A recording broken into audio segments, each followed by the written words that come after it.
Alright, here we go. Hostel Part 3.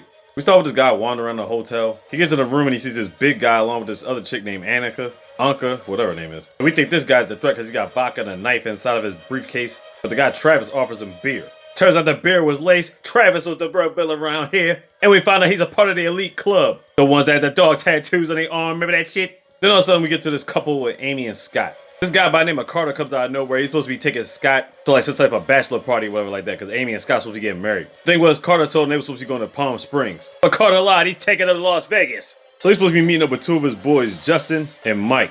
All four of them chilling in Vegas at the strip. Now I think about it, this hostel actually takes place in a different spot. You know, the last two took place in Slovakia. I'm thinking to myself, they switched it up to Vegas? Okay. You meet these two girls named Nikki and Laura. And if you've seen the last two movies, I already know what you're thinking. No, they're not the ones being paid to bring niggas in. As a matter of fact, they're actually escorts.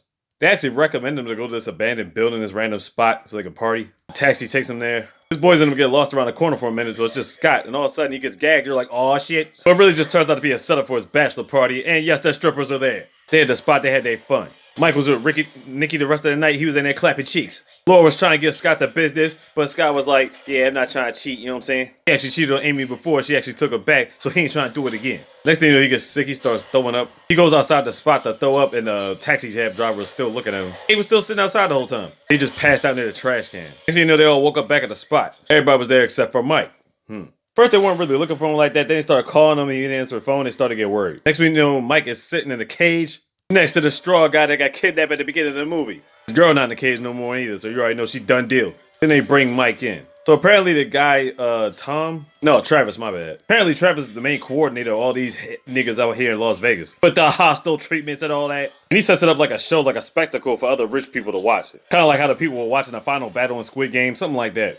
So Mike is strapped up to a chair. This doctor comes in out of nowhere. The way they kill him off, he just starts peeling his face off, yo. Making incisions and peeling off faces. Bottom line, Mike's done deal did his shit. So Scott and the boys are thinking that Mike got kidnapped or something like that, right? So basically, they gotta find Nikki and try to figure out where the heck Mike is and what's going on. But they don't even know where to find her at until Justin remembers that Nikki gave her a card.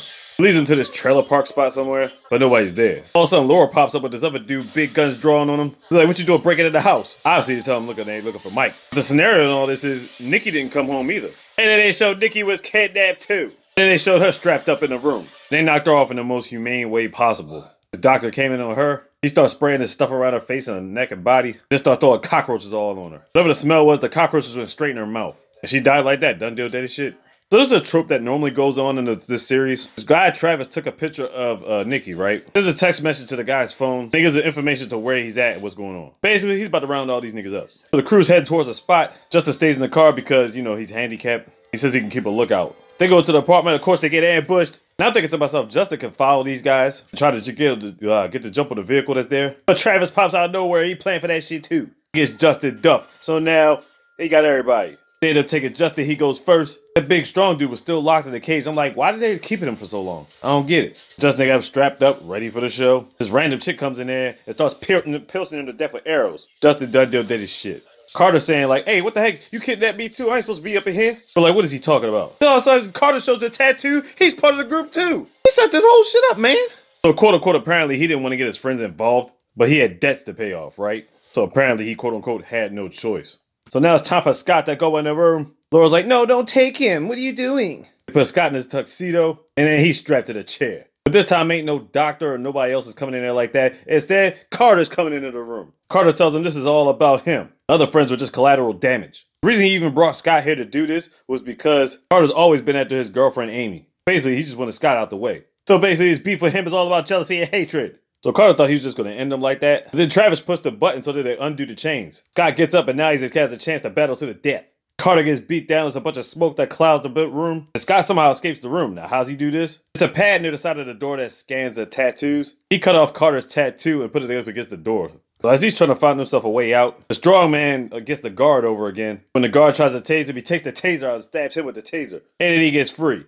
So basically, the strong man and Scott are running around trying to get stuff done. The strong man finds an axe somewhere and he cuts off the power system. Lights go out. He ends up killing the other guard, but in the process ends up getting duffed. Now it's just Scott running around. Scott finds this room with all these valuables and stuff like that. He finds a phone, calls the police, tells them trace the call. Travis, you've been compromised. So Travis was taking orders by this another man named Corey. I guess he's like the head honcho. Travis was just second in command or whatever. So they said a bomb is set to go off in like 5 minutes. He tells Travis just to kill all the other prisoners, leave no witnesses. Corey's trying to get the hell up out of there. Scott goes back to the holding cells and gets the keys and gets Laura out. Right when he got Laura out, Travis came out of nowhere, bangs off 2 shots. Laura's done deal dead as shit. Travis ain't got no more shots. Now it's hand to hands. 1-on-1. Scott versus Travis. Chopped off Travis's hand, gave him the business, tossed him in the fire. He done deal. Meanwhile, Corey's trying to get away in his car. All of a sudden, Carter pops up out of nowhere, strangling Corey, giving him the business. How the heck did he even get in the car? Nevertheless, he tosses Corey out the car, puts his head down there, and runs his candy ass over and done deal dead as shit.